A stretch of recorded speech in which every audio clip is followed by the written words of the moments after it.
أسعد الله أوقاتكم بكل خير. فيديو جديد. اليوم راح نتكلم عن الفرق بين أوتار الفافا والدودو ونركبها على عود واحد مثل ما تعودنا.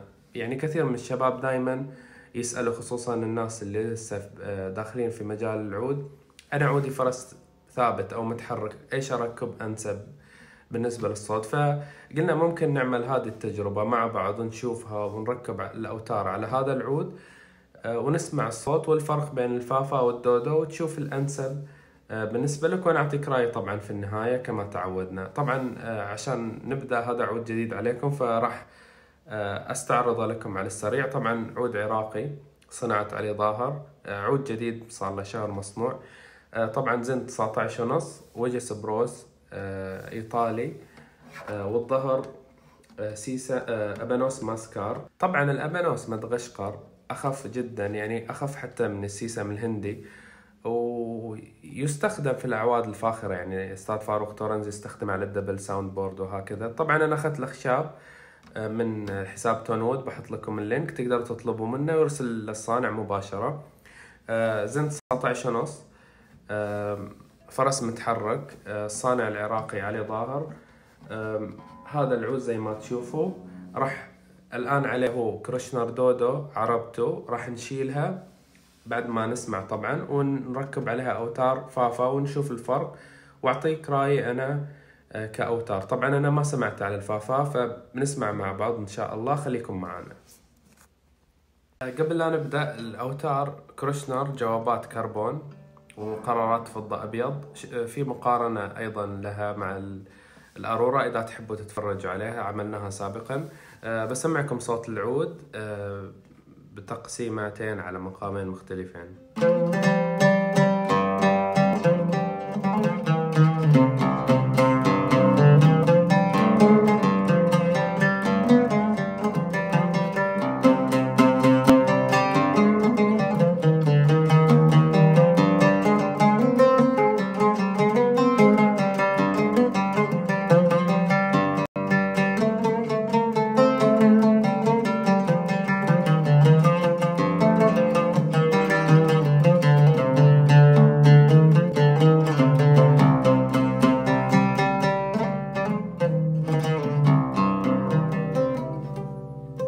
جرب نسمع على مقام النهاوند.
ما تحسه يعبي.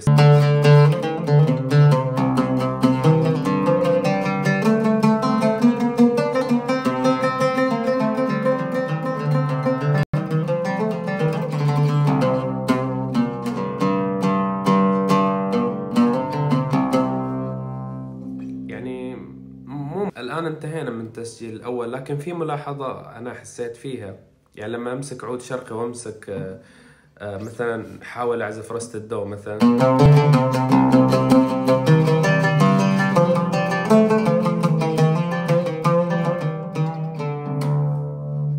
ما تحسه يعبي، صح؟ ما يعبي الراس. وفي شيء ثاني برضو، هذا بسبب اختلاف الجسور طبعا. الشيء الثاني وانت يعني تحاول تعزف بالاسلوب الشرقي القوي، تحس عود السحب فيه شيء غلط، تحسه مو ماسك صح، مع انه اوكي يعني ما تحس الوتر يتحرك، فتحات الفرس اوكي، لكن وانت تعزف مو مريح صراحة. يعني اللي يفكر يعزف بهذا الاسلوب مفروض ياخذ له عود فرس ثابت من وجهة نظري.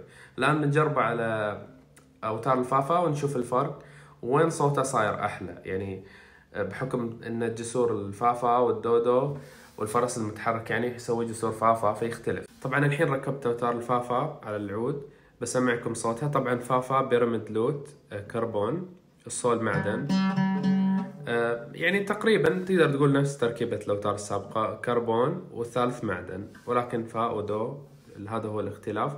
طبعا النقطة لازم انه ننوه عليها، لما تغير الدوزان اعطي العود شوي يعني عشان يتعود على الصوت وكذا.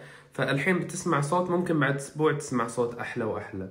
لما يرتاح العود ويتعود على الدوزان، يعني يتعود على الفريكونسي، بيصير الصوت احلى بعد. لا تنسى العود هذا توه جديد يعني عمره شهر، وسبروس ايطالي شوية سميك، فيحتاج برضو وقت زيادة للتمرين والامور هذه. يلا نسمعكم صوت العود.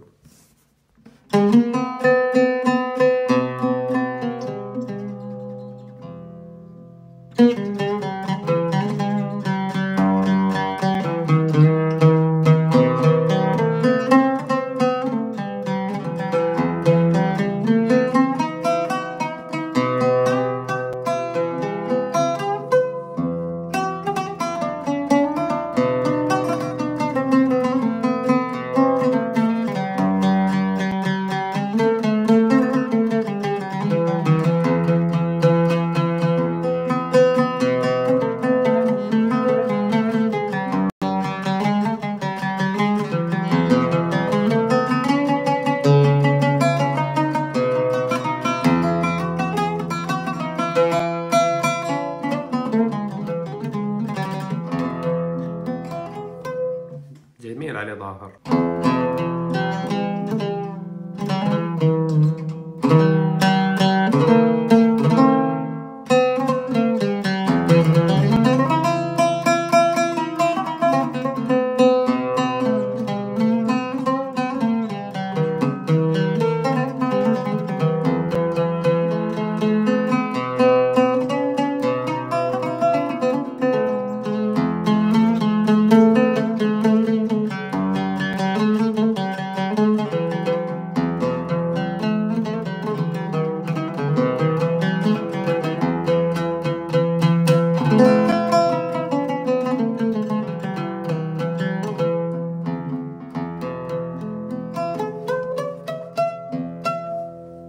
طيب كذا استمعتوا للدودو والفافا والمقارنة. طبعا أنا ودي تكتبوا لي رأيكم في الكومنت، وش اللي أعجبكم أكثر بكل تأكيد. طبعا أنا من رأيي الشخصي أشوف هذا العود في سكة الفافا، لكن لو حطينا لدودو هل بيضر؟ لا، ما راح يضر العود أبدا، لأن الأوتار الفافا أصلا شدها هي أعلى، الدودو شدها أخف. تشوف الوتر راخي يعني لو تضغط تشوف الوتر عادي ينزل بكل سهولة. هذه الطريقة ان انت تشيك هل الوتر راخي او لا. تشوف مثلا الوتر ينزل معاك عادي راخي، والفافا بيكون اشد يعني، ولكن بيشتغل فافا ويشتغل دودو.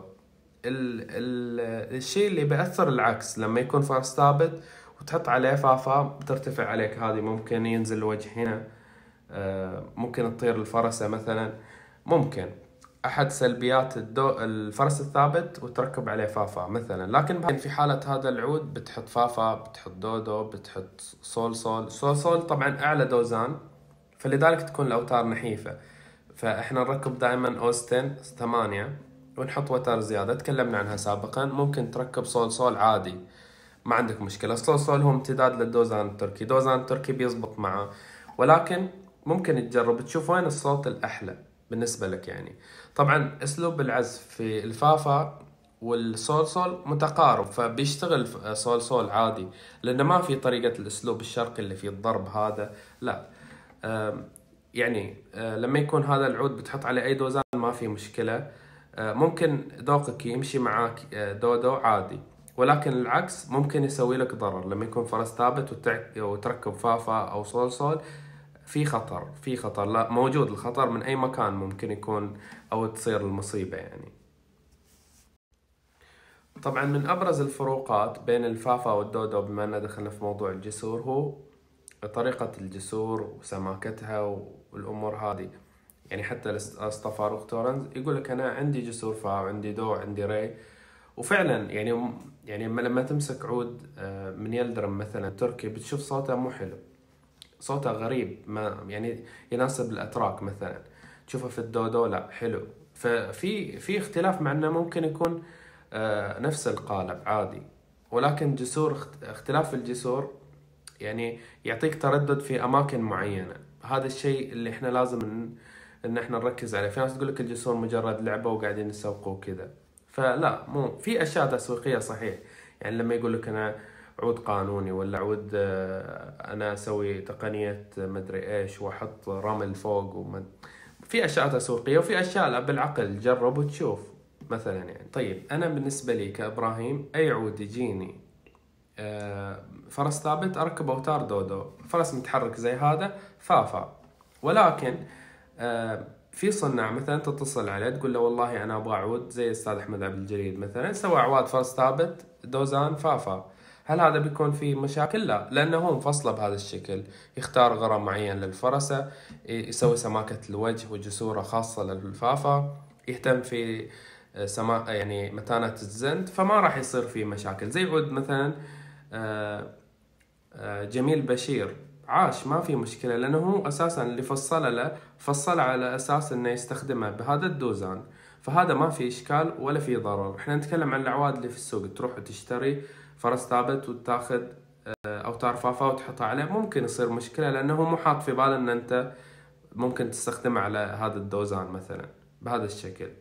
عشان يكون الموضوع فيه نوع من الشمولية، هو تقريبا نقدر نقول فيه 3 أنواع من العازفين.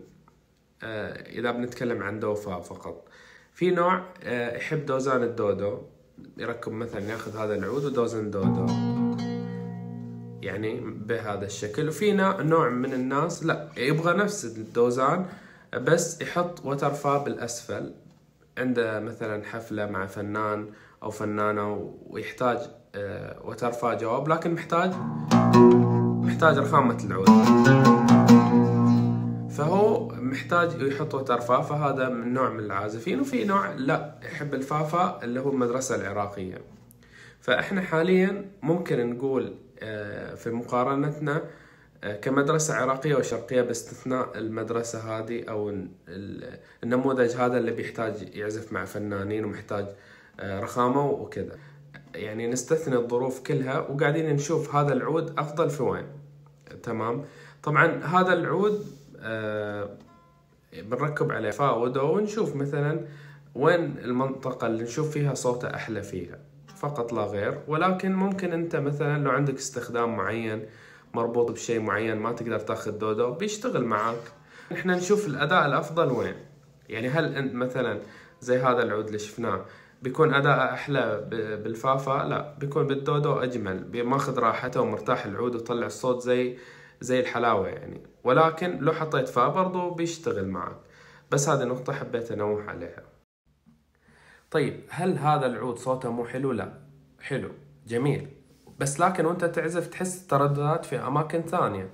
ليش؟ لأن جسوره هو أصلا عراقية. في صناع لا، يسوي لك جسور مختلفة، ممكن يكون ماشي مع كل شيء. يعني زي بعض المصريين مثلا عندهم أصلا جسورة عربية بس شكله كذا في فرسة وهذا، فتركب عليه دودو ما شاء الله برضو. لكن الفرسة هنا بتسوي لك عائق، إنها يعني ما راح تخليك تستمتع حتى لو غير هو في الجسور. يعني هنا ممكن تكون جسورة صحيح فافا، يعني لما تركب دودو الفريكونسيز تحس إنه في شيء غريب. لكن برضو الفرسة بتحسسك إن أنت ما تقدر تجلد العود صح مثل الدودو. هذا قصدي في هذه الجزئية. وهذا رأيي الشخصي يعني. وبس كذا، ويعطيكم العافية.